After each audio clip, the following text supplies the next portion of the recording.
सभी दोस्तों को एक बार जय यादव जय माता। दोस्तों इस समय मैं मौजूद हूँ कालिंजर का किला जो बांदा जिले में आता है। यहीं से थोड़ी दूर पर जो आला उदल का जो भी वो किला है, तालाब है, जो ऐतिहासिक चीज़ें वहाँ पर मौजूद हैं। इनसे बाबा जी मौजूद हैं, इनसे मैं जानूंगा कि जो भी यहाँ का जो कहा जाता है, जो किस्सा है, प्रचलन है, जो ऐतिहासिक चीज़ें हैं, सब कुछ पता है इनको। ये सारी कहानी अभी आला उदल जी के बारे में बताएंगे और जो उनकी वीरता की गाथा है और जो उनके पिताजी थे दक्षराज और वक्षराज, उनके बारे में भी कहानी है। और जो भी सारी चीज़ें हैं इनसे हम जानेंगे और ये सारी चीज़ें बताएंगे आपको। ध्यान से सुनिएगा क्योंकि ये चीज़ें हैं, मैं आया हूँ तो आप लोगों को सारी चीज़ें एक बार आपको ज़रूर दिखाऊंगा। आल्हा उदल के विषय में ऐसा है कि आल्हा उदल के बाप जो थे जक्षराज और बच्छराज, दो भाई थे। वो यहाँ कालिंजर से 8 किलोमीटर कौहारी गांव है, एमपी पड़ता है, मध्य प्रदेश, सतना जिला। वहाँ सिद्ध बाबा का स्थान है और भागे नदी निकली हुई है।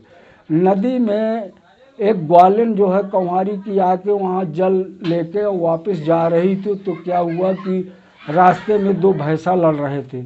उन भैंसों को अलग करके चीर के और बीच से जो है वो बर्तन लिए निकल गई जल के। सिद्ध बाबा देख रहे थे तो उनको कहा, अरे ये तो औरत बड़ी बलशाली है, इसके जो संतान होगी वो कितनी बलशाली न होगी। तो फिर क्या हुआ कि जब उसको लेके चले तो अब सिद्ध बाबा पहले जो है क्या था कि देवताओं अगर वो किसी पर मोहित हो जाए तो वो गर्भपात मतलब गर्भवती हो जाती थी, इसलिए वो ग्वालिन गर्भवती हो गई। उसके जुड़वा संतान हुई तो वो अब कन्या थी, उसकी शादी नहीं हुई थी। उसने जो है उसको जंगल में फेंक दिया, दोनों बच्चों को। राजा परमाल यहाँ से किले से जो है शिकार खेलने गए। वहाँ उन्होंने देखा कि दो बच्चे पड़े हैं, तो उनको उठा के ला के मल्ला को दिया। उन्होंने पालन पोषण किया। उन्हीं का नाम जो है जक्षराज बच्छराज रखा। जब वो बड़े हो गए तो राजा परमाल ने 10 परवा जो है जक्षराज को दे दिया और सिरसा दे दिया जो है बच्छराज को। तो इनके जो है 2 बालक पैदा हुए, जक्षराज के आला उदल और बच्छराज के पैदा हुए मलखान और सुलखान। ये इनकी धारावाहिक कहानी है कि आला उदल यहाँ पैदा नहीं हुए, इनके बाप पैदा हुए हैं जक्षराज बच्छराज, और परमाल ने उनका पालन पोषण किया है। इसके बाद उन्होंने जो है ये जागीर दे के इनको अपने अंडर में रखा, इनकी संतानें हुई। इसके बाद माड़ों का कड़िया जो था उन्होंने जक्षराज बच्छराज का कत्ल किया, उनकी खोपड़ी उनके बरगद के पेड़ में टांग दी। आला उदल जब बड़े हुए उनको कहानी मालूम हुई तो उन्होंने जो है माड़ों से लड़ाई शुरू की। तब से जो है आला उदल जो है 52 गढ़ों में जो है इन्होंने राज किया और जीता। उनका कहावत है, जिस दिन अब जन्म भव तो उदल को दिल्ली मजहूर सांगर रहा है। अब घोड़ा चिघारे इंद्रासन में पैदा हुई गम गुसैया मोर।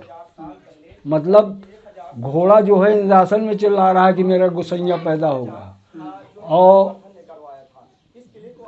जा दिन जन्म भव तो उदल को दिल्ली में, हाँ, पृथ्वीराज की सांग झूर गहरा रही थी। तो चौहान डर गया था।